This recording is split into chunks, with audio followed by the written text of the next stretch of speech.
ก็กลับมาสังกัดคนในเป็นวันเรียนที่ผมต่างเฮาขนมต่างสมาชิกผมต่างเฮาคนละเต้นเจอกองมูคนในอะไรบ้างก็ด้วยต่างๆข้างนอกเราเป็นชาวไทยไม่ค่อยมิ้นหัวนะ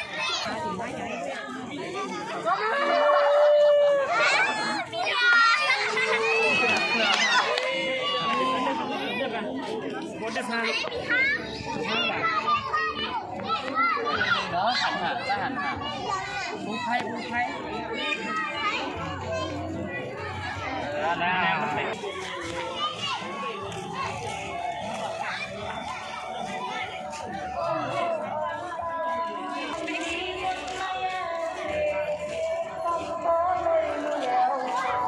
ในเป็นปลาในกองมูขนาดไอ้บริการอะไรยันสุดเข็มทนฮะ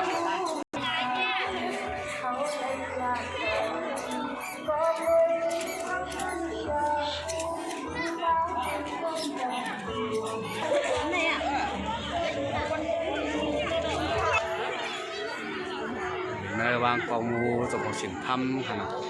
ในเป็นกองมูจบสินธรรมมาเตะไปที่เมืองต่างฮะ